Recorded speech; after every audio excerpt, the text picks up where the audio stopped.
Production and distribution of City Club forums on IdeaStream Public Media are made possible by PNC and the United Black Fund of Greater Cleveland, Incorporated.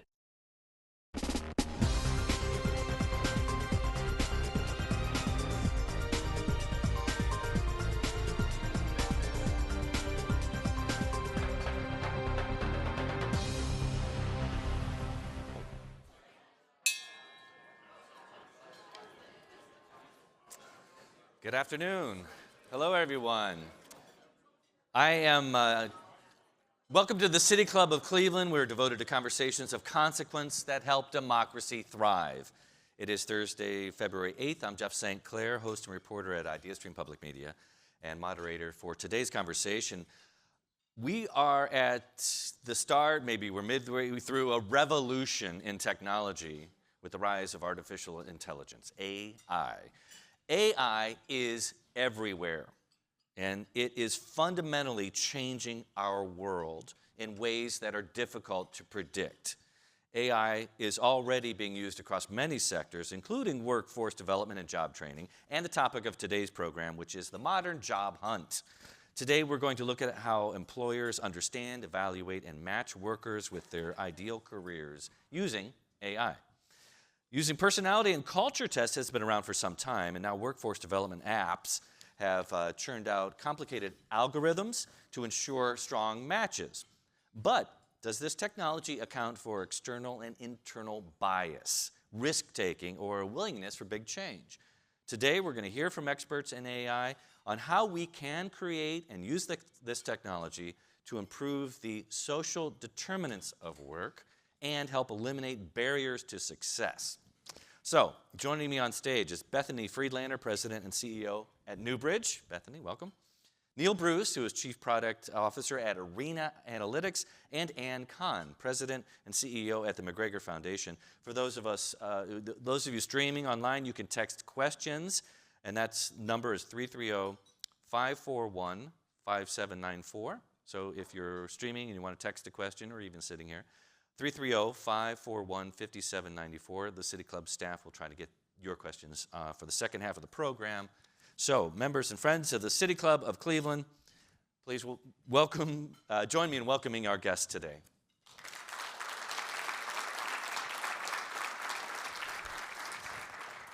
So, I started, this was a new topic to me. I had really not thought about this. I've been involved with job searches like everyone, and you just do the old route. You kind of send in a resume, you hope for the best. But our world has changed dramatically in terms of the job search. This has been going on for a while. Some of my research, I came across a quote from someone in this industry who said, "Companies' hiring pipelines are broken." I want to ask all of you, maybe starting with Bethany, is this something you agree with, and can you explain why they're broken? I'm going to get this mic wrong. Is this loud enough? You're okay. Good. So I think it's broken partly because our hospital partners there's a fire hose of applications. This is the largest employing sector in the city of Cleveland. People want to be working there. However, it's incredibly soul-sucking to put your resume out into the ethosphere and never get back any feedback and not know. And so we definitely know from our students that they're only going to take those chances so many times. Yeah, I agree. I would say that I've been in the recruiting space and the hiring space for about 3 decades, and I started 10 years as a recruiter, and then on the vendor side the last 20 years, including a stint at Monster. And what I found is people looking for work, they have a misunderstanding that if I apply to one job in a company, there's this like magical person who runs around the entire organization trying to find them the right job as an internal advocate. There is no magical sorting hat within a company to do that. And I also find that applicants don't really know what's the art of the possible.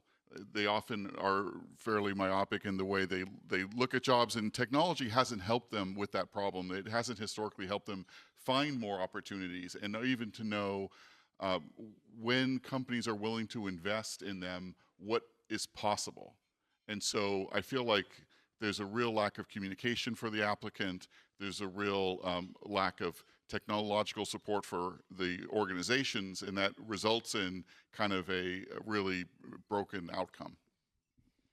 And I would just add that for senior living, most people don't think of senior living as an option. So because healthcare is one of the largest employers in Cleveland, when you think about going into healthcare, you think of one of the big three. And we have a really exciting organization that would be a good fit, and all of the partners in the Senior Living Collaborative are looking for talented individuals that want to be part of our mission, and they don't think of us because they're waiting for one of the big three to get back to them. Mm-hmm.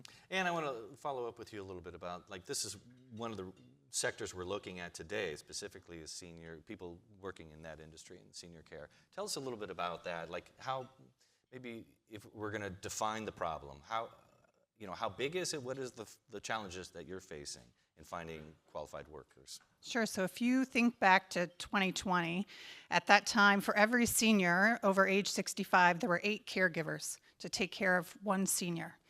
By the year 2050, there will be 2 for every senior, every person over age 65.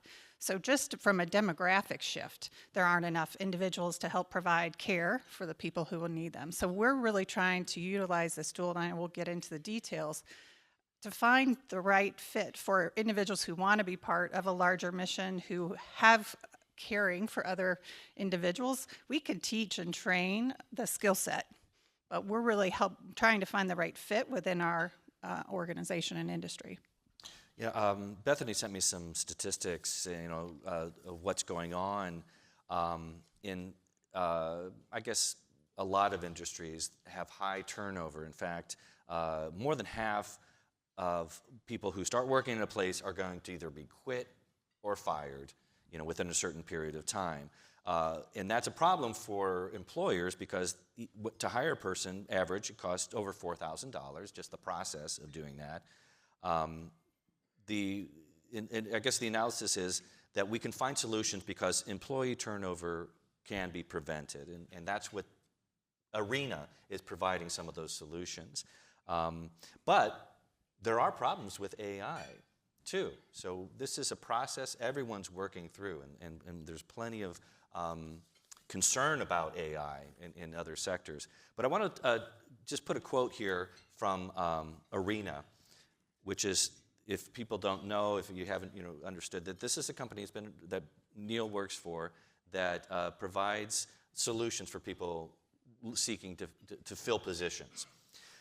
Talent and opportunity are organized in different ways. Talent is randomly distributed. Opportunity clusters around privilege.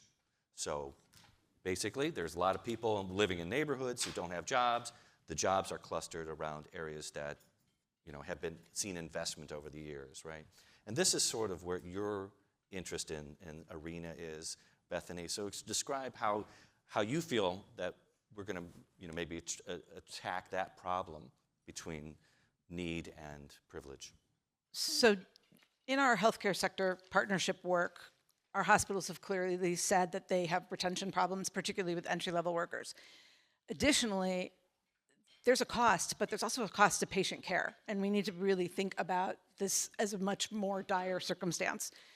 And so when I met with Arena, I thought, okay, well, this is great. We'll plug it into the front of their application system, and they're going to get this information, except that presumes that people know to find their way there. Mm-hmm. And so if you don't know anybody who's ever worked in healthcare, if you personally actually have never been to the hospitals, you may never find your way to a Cleveland Clinic or a McGregor or a university hospital, and therefore the AI can't help you.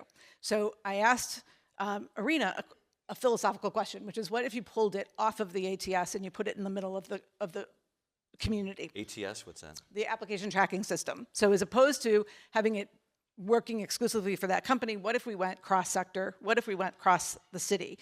And so my idea was to address, yes, people being terminated, yes, people leaving their jobs voluntarily, but also people who wanted to cross sectors but didn't know how to do that. So I came across this statistic that 60% of entry-level workers want to change sectors, but only 42% ever do. So that's a huge lost opportunity. I believe that there are people who are today in manufacturing who really belong in healthcare, and I believe that there are people in healthcare who really belong in manufacturing, and I believe both of those things to be true. Neal, I want to ask you, there's another part of this quote on the Arena website that I found that the mismatch that we're talking about is responsible for hardening class lines and slowing social mobility. How do you think Arena is structured to help solve some of those problems?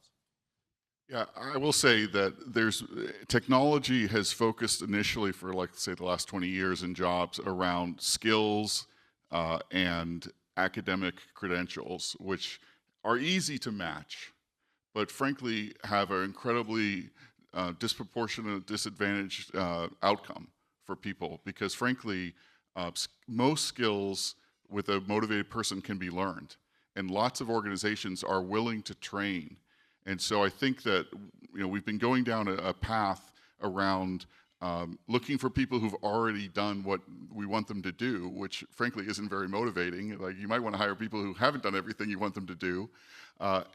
And I think slowly people are realizing that academic credentials, while useful, aren't always the best indicator. So I think that a classic example of how you think about a person fitting a job, there's motivation, there's so it's like, I want to do it, there's can I do it, which is the skills and stuff, and will I fit? And what we've really focused on is fit, because when you can identify somebody regardless of their race or gender or other things like that, if you can identify somebody who can fit and have that be the first cut, you're much less likely to cut out the people who are disadvantaged. If you start with cuts around academics or skills, you're cutting out a whole bunch of people. And when you're a company and you've got 100 applicants and you've got hundreds of jobs to fill, you don't have the time to go through it all. So you want some technology to help you. And so the question is how can we use technology that's going to not cut out some of the best people in the first round? So what we're trying to do is say, there are ways to identify short lists of people where you're not taking out people who maybe are the most motivated and maybe will stay the longest because you've developed them into a new career, and that makes them motivated to stay. It's just a different way of thinking. One of the things we're also doing, it was mentioned, is we're helping companies think of themselves as collaborators, not competitors. When you buy a book on Amazon, it'll tell you 5 other books you might want to buy, but they're all from Amazon. What we're doing, we're starting to do in Cleveland is, you can find other jobs within McGregor, but you can find other jobs in other similar organizations that are going to give you more bites at the apple, more chances to find the job that's right for you. And so if organizations can see themselves more as collaborators, maybe all boats rise. Companies do better, people have better job opportunities. We're trying to figure out win-wins. So can I just interrupt for a second? So I think we're asking employers to take a leap, which is that if staffing is solid and retained and happy, that's actually better for Cleveland, and it's actually better for me as another employer, because I also have to believe that there are people who are finding their way to McGregor who actually don't fit there either. So there is a leap that we're asking people to take, which is, I will give up my applicant to get your applicant who's a better fit. That's a little mind-bending in a very tight labor market. Go ahead. Well, no, I was just going to add, I will give a shout out to one of our funding partners, and we'll get into the details on this, but it was described to me, and I thought this was a great way to kind of wrap your mind around what we're trying to do here in Cleveland. So McGregor and Judson and Jennings Center for Older Adults and Eliza Jennings are working together to create the senior living hallway with this Arena product. The hospital partners hopefully are working to create a hospital hallway, and ultimately with partnership with the manufacturing sector to create a manufacturing hallway. But we're going to meet in the central lobby. And I thought that was a great way, if somebody's applying in manufacturing, but they're actually a better fit for someone in healthcare or at senior living, that they find their way. Marina helps them find their way to us. And I thought that was a great analogy or picture to help us really understand what we're trying to create here as within Cleveland. It's like a virtual job fair in some ways with all these different employers. I want to give you a little bit more detail of what we're talking about. We've been throwing these terms around, the Arena software. Yesterday, I filled out the questionnaire that they're using, that McGregor and some of these other companies. It's about 5 minutes, so several pages, and it might surprise you the kind of questions that Arena is asking applicants. So it starts off, with some normal questions. They're asking, like, outside of your job, how many phone calls do you make per week? I don't know, really. Think about that. I get bored quickly, and I'm like, check. I'm not sure if that's going to land me a job or not. I don't know. I'm a morning person. Not. I am comfortable dealing with sick people and handling blood or human waste.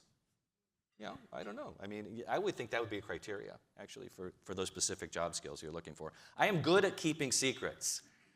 Am I going to be honest about that? Because I'm probably not. If you want to keep something secret, you don't tell me about it.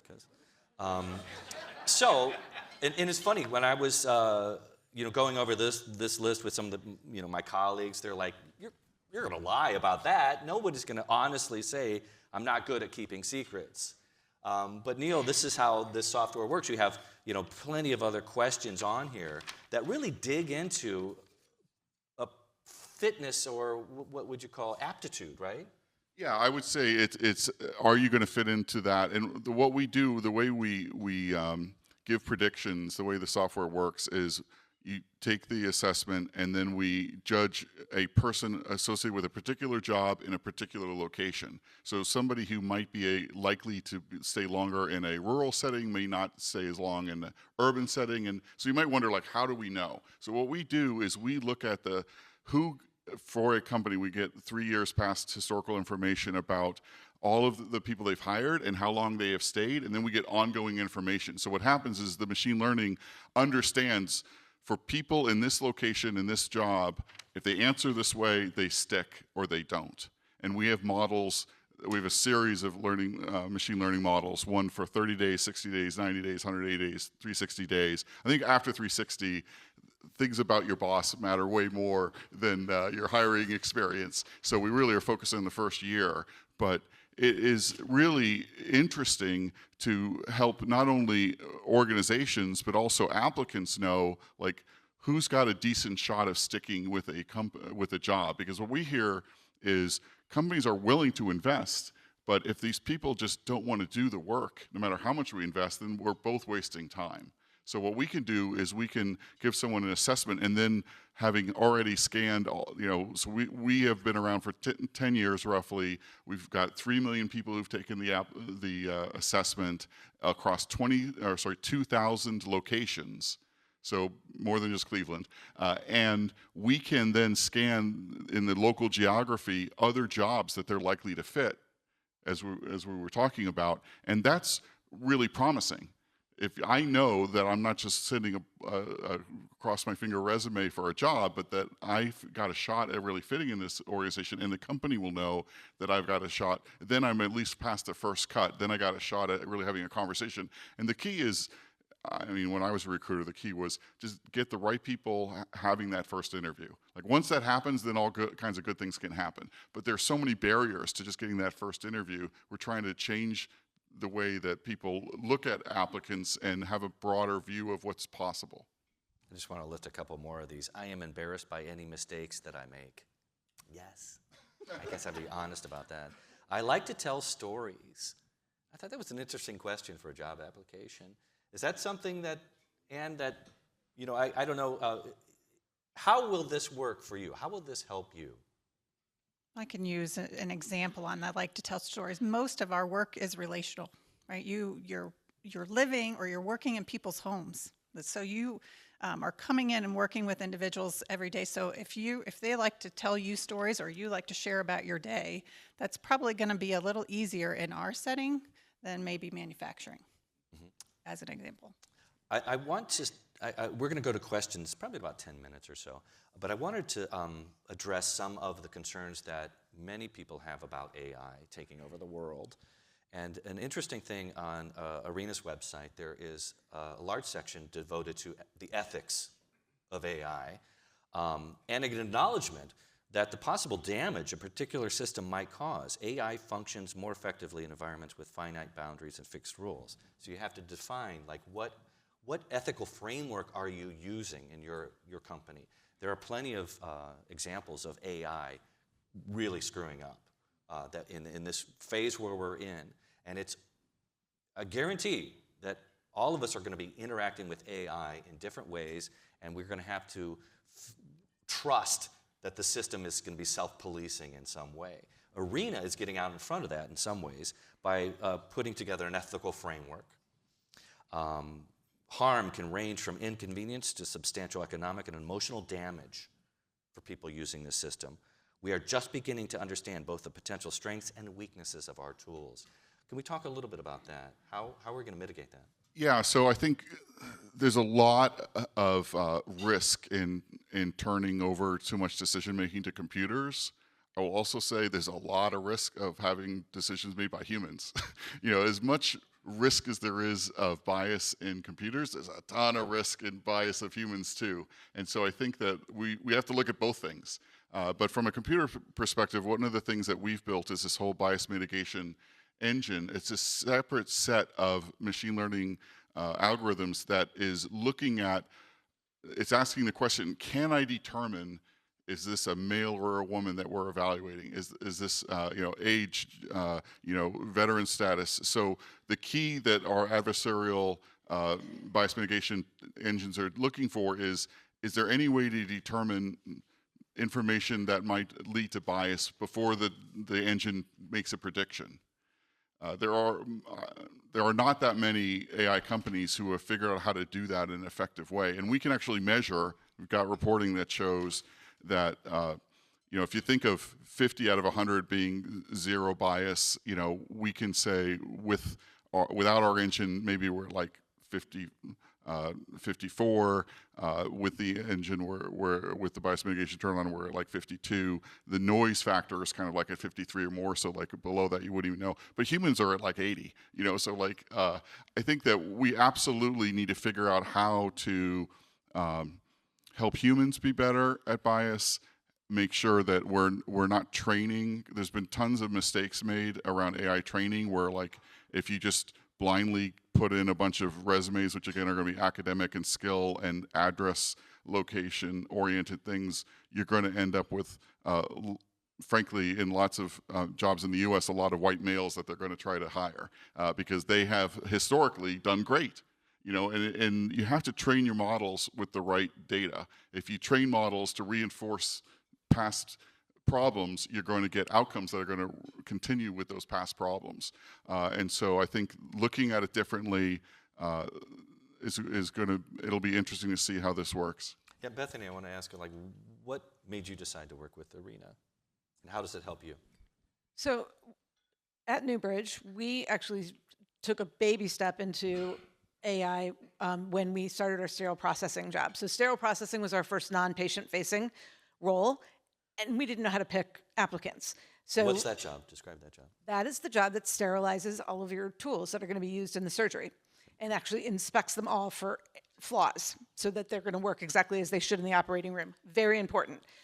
It is also a job that you mostly do solitary, and the machine that actually cleans them is usually in the basement, and it's hot. And so we didn't know how to You're really selling it. I know. But so we took a baby step into AI, and what we did was we built a profile based on our own sterile processor who's doing the training, and our classes have gotten incrementally better each time. But the problem is our model doesn't learn. It stays static. So unless I change the profile, then it's always going against that same profile. What I'm really intrigued by is the fact that Arena learns every single time. It gets smarter and smarter and smarter because it's getting that higher data and that term data. And so I think that's a fascinating way because again, this is how I know that people don't necessarily know that much about themselves. So we have 3 training programs. It is almost your applicants that you're dealing with don't have that same sort of, I don't know, life history that has led them to be really good at getting jobs.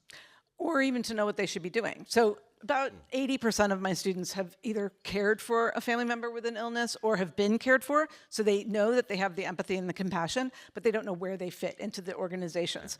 And I know this because we have 3 very different roles that we train for, and most of my students apply to all 3. So there's no discernment. And so I found Arena through a footnote of a 36-page paper, And I said, they're never going to call me back. I mean, I'm going to send an email, but, you know, I'm some little tiny place. And it's been the most amazing conversation.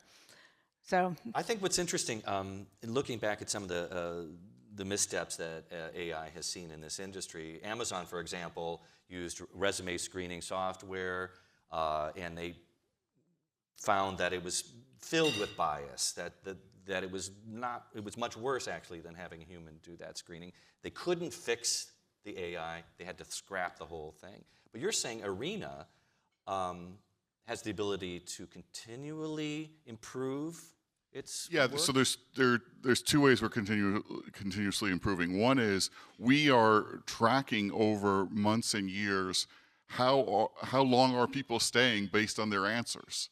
And if the people who stay longer start answering differently, then we are going to have those new answers be the ones that are more likely. So as things change, but the point is it's all based on actual outcomes. It's not guesses. Lots of behavioral assessment work is based on we hope so.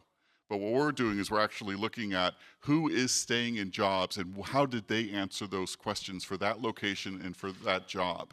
And then we're matching that to the current people who are applying. And so the AI is learning. The other way it's learning is it's continuously looking for, can I tell who this is or not? And that's where the bias mitigation goes in. So there's competing engines working against each other to make sure, basically it's, we think this person is likely to stay, and then the other engine is asking, can I tell who they are? And if we can get a good outcome and we can't tell a lot of their personal information, that's a good outcome. Like that's a go.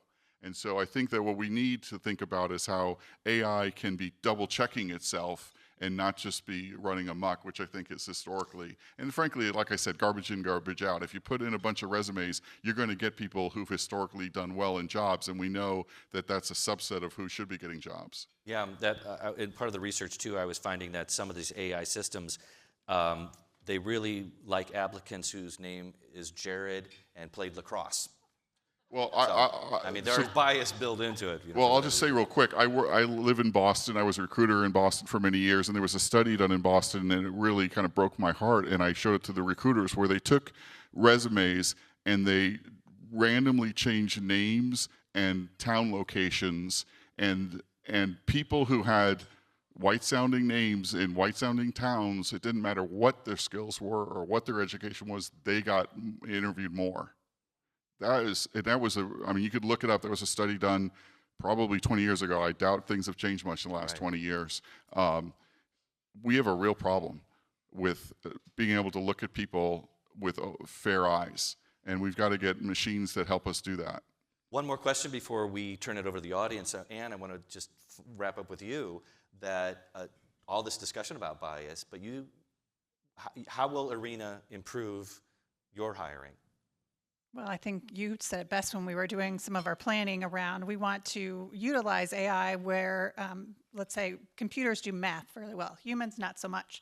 So we want to be able to utilize it as a tool, not as the final decision-making tool. So for us, and speaking to the bias side, when a hiring manager is looking at the applications, they're going to evaluate how long have they stayed in positions. That's probably one of the first things they just look at before they actually decide on who they're going to bring in for the interview, because they don't want to go through this again in another 3 months. So with this tool, the way that we're hopeful to continue to implement is that we're starting with the interview with the likely matches, regardless of looking at the historical performance from the standpoint of what's on the resume, because that will expand who we're interviewing. Because right now we know that the hiring managers are only, looking. That's one of the first things that they look to.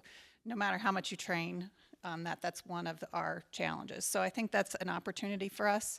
We've been doing an earn and learn model for training STN, state-tested nursing assistants in our sector, and we trained over 85 individuals. What we want to make sure is if folks are being trained, that they're staying in those roles and want to continue. If we're going to, again, invest in individuals and help them to continue along that career path, it'd be great to find folks who are a match in that way.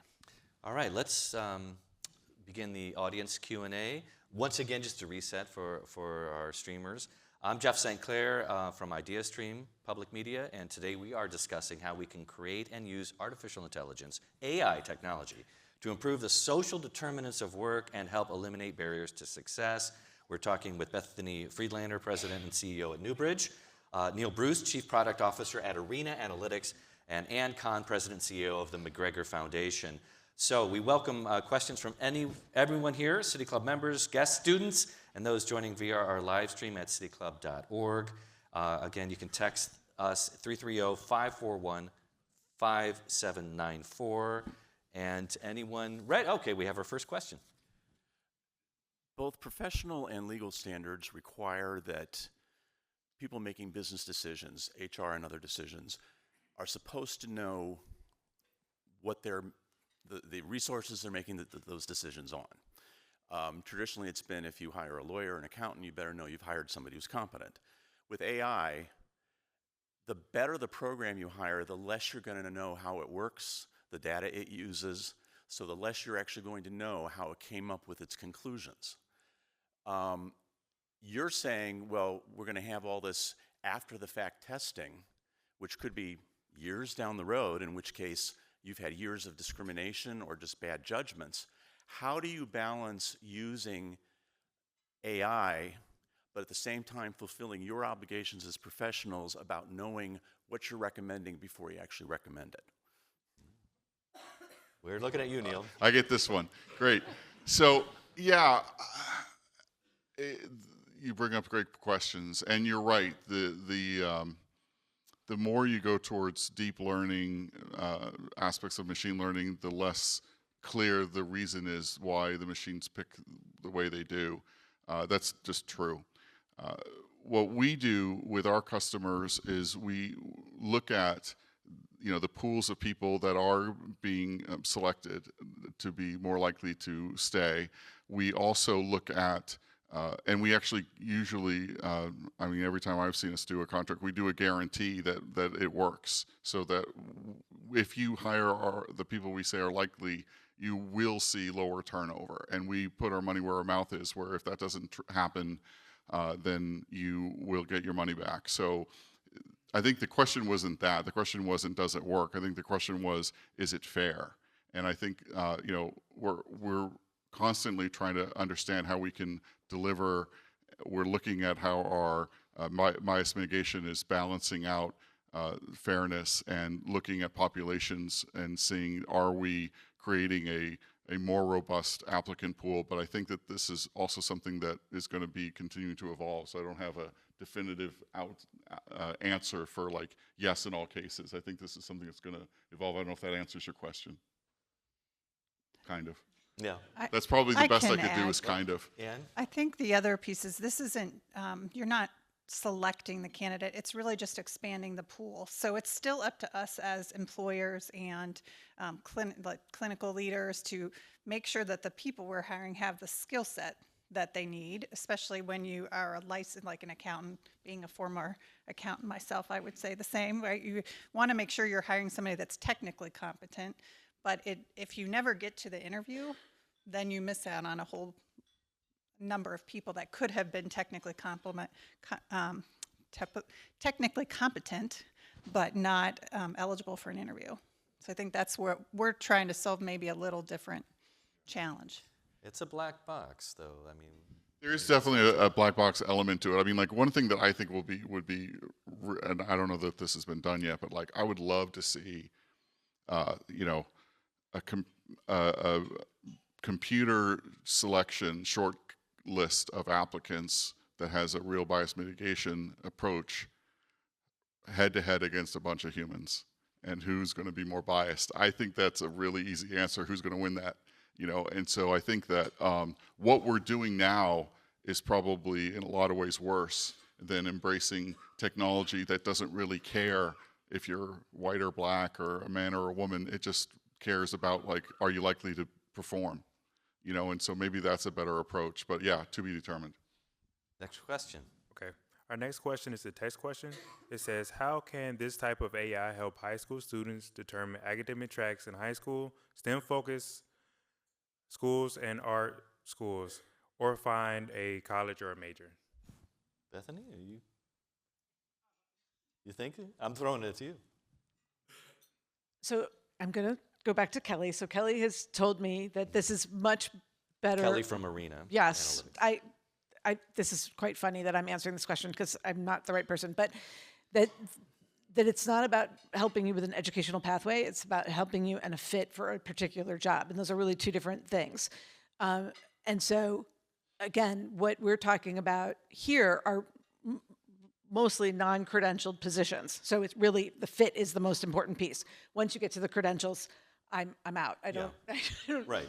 That's Yeah. a decision that's already been made. I think there are two things that could help. I mean, right now we're focused more on people who are not in high school, but I think similar models apply, which is, do I even know what's possible is the first question. And usually the answer to that is no. And there's a lot more skill transferability than people imagine, to be honest. So there's a art of possible problem, and then there's a, I'll call it helping hand problem. Like, companies are willing to invest if they think these people will stay because they've got too many jobs open. And so if you can combine those two, the art of the possible and understanding where you're going to be able to get help, it exponentially opens more doors than what people perceive today. And that's what we're trying to help with. I just want to take a look at the challenges that we are facing, and this is something that Bethany sent me, that there are 53 million Americans who make under $18,000 a year. That there are a generation of people, most young workers are stuck or spinning their wheels. So, and they find that these low-wage earners have no clear path to higher wages. So this is, hopefully, AI might help find that path. Right. So we didn't talk about this, but part of my whole hypothesis is that people will persist more in places where they feel seen and heard and a sense of belonging and a meaningfulness in the work. And we want people to persist because the only way we're going to move people into family sustaining wages is if they stay long enough to take advantage of the training that's offered to them or the apprenticeship or the tuition reimbursement. And so I'm very focused on resiliency and persistence, and I think fit is deeply connected to that. Great. Next question. There deserves some applause. A little scattering. Good afternoon. My question is directed to Neal. Obviously, the conversation is steered towards the talent, right? But is there any mechanism that's put in place to focus on the training aspect, right? You talk about retention, right? Why are people walking away from these jobs? Not just the people that are staying, but how are you incorporating or utilizing AI to analyze why are people leaving, right? And focus on, I think Ann has kind of spoke about the training for as like STNA and everything. How can you maximize to make it more effective for individuals to want to stay? So how are you rolling in or implementing AI from that perspective? Yeah, one of the things that we're actively working on is not just helping with people initially joining a company, but also if you think about once you're in a company for a few years, you might want to look for another job within the same company. And so that's classically known as internal mobility. And it's got a lot of the same problems. In some ways, it's fraught with more issues because, like, if you don't get that job, does everyone look down on you? Or, like, there's a lot of emotional, political stuff. And so a lot of people just don't want to be bothered, and they just go somewhere else because they're like, it's easier to get a job. I mean, I'm sure a lot of people here would agree. It's easier to get a job at another company than to move within your own company for lots of silly reasons. And so I think that, I mentioned there's two issues. There's the art of the possible problem, well, what could happen. But just as important is, am I just one skill away from a new kind of career, and would I get help to build that skill? That's an incredible leverage opportunity that individuals don't understand, and companies are terrible at explaining. Most companies, they give you a list of internal jobs and say good luck. That's not good. That's not helpful. We could do better. And I just want to be clear, Marine is this tiny little startup. We're excited, we're mighty, but like we're not going to solve all these problems by ourselves. So like I don't want to try to represent that like we're going to solve it all, but like I think we can be part of the solution. Next question. Hi, I'm Patrice Blakemore. I'm the Senior Vice President of Equity and Inclusion at the Greater Cleveland Partnership. One of our strategies is around inclusive opportunity, and we focus on increasing diversity in leadership positions, so the middle level and senior level positions. When you look at the outcome and the analytics of the AI that you're using, have you seen a difference in terms of the racial makeup of those employees who are in those senior and middle level positions? Yeah, so two thoughts. One, we aren't giving the assessment for jobs at the senior level because often those are contractual deals. It's like a whole different game. I think that there's a long play, which we haven't figured out what the outcome is yet because it hasn't been enough time. But there's two ways people get into senior roles. Often they're pulled in at that level, and that's a different kind of problem to solve. What we're trying to do, to a small extent, is for the people who do come up from within the organization, so the bottoms-up approach, making that first cut be more fair, so that we're going to be broader in the way we think about who could be possible for that job, and go away from, I mean, it's a little crazy that a lot of jobs are like, well, if you've done exactly everything we wanted you to do for 10 years, of course this is what you want to do for your next 10 years. You know, that's what the skill matching game is about, and that's maybe the wrong way to think. So I think that if we can, I mean, people need help shortlisting applications. The question is how do we do it in the fairest way possible? So this is not a great answer, but I'm hopeful that as people with more opportunity, more diverse populations get considered, they will move up in the ranks over time.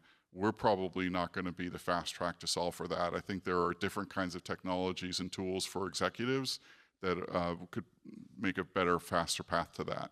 But part of that answer is about persistence. I mean, I'm thinking about a board member who I have who has stayed with the same company for 20 some years and has a master's degree that was all done through tuition reimbursement. And again, that persistence is absolutely tied to fit. Yeah, Bethany has some words for that. Moreki, a Greek word for approaching things with passion, with your whole heart. And in Sisu, are you Finnish? No. Okay, and somehow she knows Finnish. The word Sisu, meaning grit, bravery, and strength, making an extraordinary effort. And I've always felt that too. It's like if you keep trying, you'll get where you need to be in some ways. But still, there is a huge concern about a generation and the young people. The question about the high schoolers trying to break into this, finding it very daunting entering the workforce. But can I also just say that part of resiliency and persistence is we have to believe that people are entitled to feel great about the work they're doing, regardless of the level that they're currently at. And I think we, in workforce, sometimes we have a little bit of a widget mentality, and we want to put people in where we think that they need to be, or where we can get them to be at work quickly. But that's not necessarily the right thing to do. And I think sometimes there's an elitist view that that kind of passion or that kind of heart work is not for everybody, and I really think that it is. I think everybody wants to find fulfilling work, though. I think that's, a driving motivation for everyone. Next question. Good afternoon. My question is for Neal. Are you using DEI experts to work hand in hand with the developers on the algorithm to ensure that the types of questions that are being asked and evolving, even with those that have secured a job and are moving on to advancement, how are you ensuring that the type of questions that are being asked and the algorithm that goes along with it is in fact non-discriminatory and staying that way as the system learns? Yeah, it's a great question. So we've used an outside ethics board to help us wrestle with these kinds of questions, so we don't do it all in-house. We're trying to use outsiders to help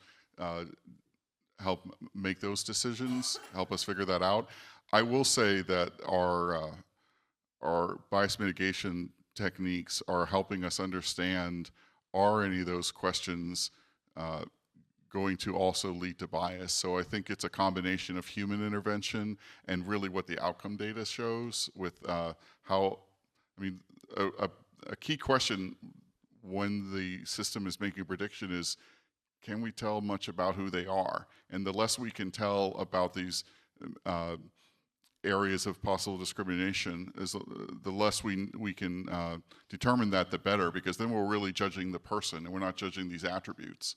But yeah, we've used outside people to help us try to figure out how to write questions. And frankly, it's best to not move the questions all the time, because by having stable questions, you get better long-term data on the efficacy of those questions. Good afternoon, Rebecca Kushner with R for Workforce and the Ohio Workforce Coalition. I first want to say we ought to be careful and not assume that everyone making less than $18,000 is making less than $18,000 a year because of access to information or training, that there's a whole bunch of other reasons. So I want that on the record. But my question is, how do you account for the fact that we know there are employer practices that reinforce bias, that reinforce poor working conditions, that there's a number of job quality issues? How do you, I guess, use the information you're gathering either to coach the employers, or at least be aware that you're not reinforcing poor practices by matching people to jobs that are bad? Yeah, for me. Well, So, I'm sure everyone could have yeah, an so humans have big problems at like judging people fairly. That's just a truism. And this is a big thing, way bigger than Arena, way bigger than anyone in this room. I do think, and you touched on it, that it's eye-opening for a management team to look at the pool that we show versus the pool they may have picked on their own. I mean, that is eye-opening, to think differently about how you would make your first cut of applicants. I think that there's tons of things in the way we work that exclude. And, I think that, we're going to have to figure this out. Computers are not going away. Humans, hopefully, are not going away. We've got to figure out how to work so that we can let the humans do what humans do best, which is, frankly, things like empathy and vision, and let the computers do stuff that they're better at, which is typically things like math and work that gets done over and over again. And so I think that that's going to become the art of the future of work, is like, let the humans do things that they're best at, for as long as they're still best at it, and let the computers do the stuff that we're not as good at. And we're not always as good at making a cut of the art of the possible. We're just not. I mean, historically, we haven't been. So, I think it'll be interesting to see how we co-evolve. But Neal, isn't it also an invitation to an employer to look at those practices if they're not getting as many high likelies? And one of the beautiful things about a community-based model is that you can compare numbers, right? And so I think I would see this as an invitation for them to be reflective on their own practices and then think about the high likely and the number of high likelies as an indicator that you're moving in the right direction. I would hope. I mean, I think that companies are going to have a lot bigger conversation than we're going to be able to have with them to change bad behavior. That's a much bigger problem than I think we can solve for them. So I think if people are serious about this, then there's a lot of things you can do to get better at hiring. Hello again. Our next question is the text question. If AI is going to help companies hire based on fit and potential, how would that change how companies should approach skill development once workers are on the job? That's a great question. Yeah, I'll go. I think that people are much more malleable than we often give them credit for, and they're much more able to learn new skills than we give them credit for. And transferable skills are much more interesting than we give people the opportunity for that. And so I think that just-in-time training versus kind of everyone's in a room, assuming everyone needs it at the same time. I think there's a lot of technologies that are going to help us actually learn as we need. I mean, we're not quite at the Matrix where I could put on a hat and I can learn to use the helicopter, but like, we are going towards that direction of just-in-time training. And I think this idea of using tools to help us train and look at humans as entities of potential instead of fixed fixed in a box for the rest of their life, I think this is really going to change the way we think about humans working. So I have a very selfish reason to want to be up here, right? So I want there to be retention in the workplace because it saves employers thousands, perhaps millions of dollars, and then that is an enormous opportunity for them to invest them in their workforce. And so that's why I would do this. Why so to me, that's the answer, right? You pour those savings back into the person. Well, and I could just add on that from the employer side. I mean, one of the great parts about this conversation is that many of you don't know that Bethany also leads the Central School of Nursing. And because of the work we're doing, we can, in the earn and learn model we've already established, we can now provide one for an LPN. So we can pay them part of the time while they're going to school, in addition for working as an STNA, but it gives some a little bit more breadth because it is hard to work full-time and go to school and take care of a family, right? That's all a challenging, sometimes those hurdles are things that people don't really get over. And so this is a way for us to reinvest those dollars that we're not having to spend in training, 100 new people because we're hiring a better fit. And it's not that it's a better fit for that person is not the right fit. It's just that job and that person. So I think that's the other piece that we're trying to adapt to. Yeah, I want to emphasize that we're not trying to say a person is likely. We're saying a person is likely with this combination of job and location. They might be unlikely for one and very likely for another, and unlikely for a job at your organization and very likely at an adjacent job at another organization. And that's where the magic really happens, where we're expanding opportunity.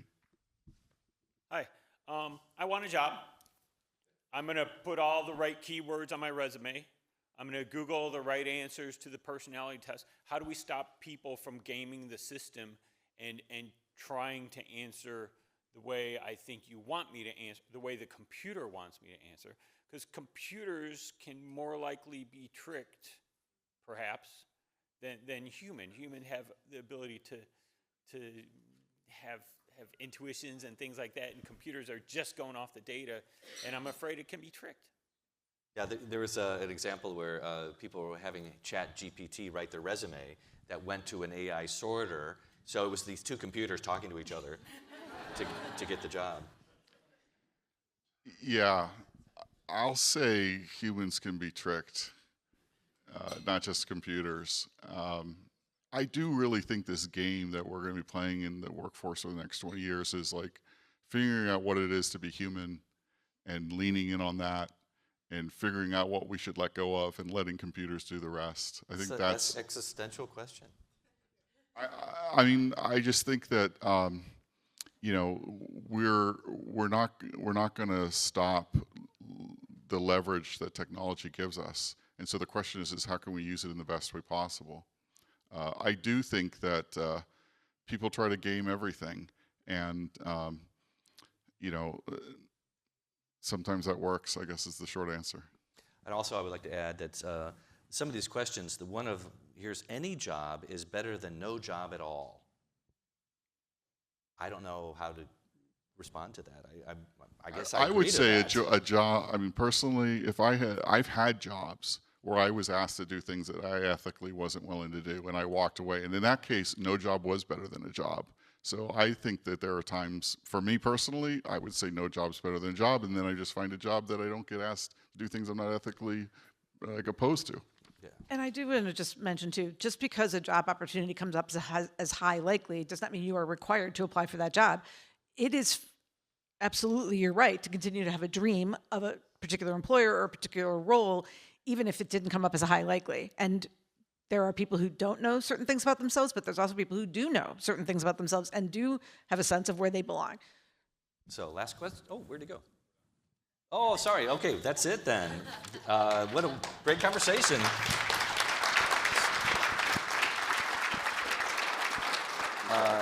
Okay, here we go. Thank you, Bethany, Neal, and Ann for joining us. Forums like this are made possible thanks to generous support from individuals. You can learn more about how to become a guardian of free speech at cityclub.org. Today's forum is part of the City Club's Workforce Development Series in partnership with the Deaconess Foundation. Thank you, Kathy Belk, for her support. Kathy Belk here.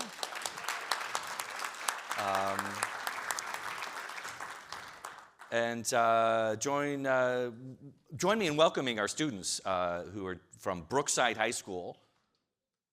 Brookside, MC Squared STEM High School as well. Thank you. Our guests hosted by the Deaconess Foundation, Greater Cleveland Partnership, the Northeast Ohio Regional Sewer District, Towards Employment, and the Workroom Program Alliance. Coming up on City Club on Wednesday, Valentine's Day, February 14th, the City Club welcomes Felton Thomas, CEO of the Cleveland Public Library, to talk about whether or not libraries can or even should be everything to everyone. You can learn more about this forum and others at cityclub.org. That brings us to the end of today's forum. Thank you once again, our guests, Bethany Friedlander, Neal Bruce, and your last name? I'm sorry, Conn. And Conn, right, I'm sorry. A little bit confused there. Thank you guys so much. I really appreciate everything. It's a great conversation. And here we go. For information on upcoming speakers or for podcasts of the City Club, go to cityclub.org.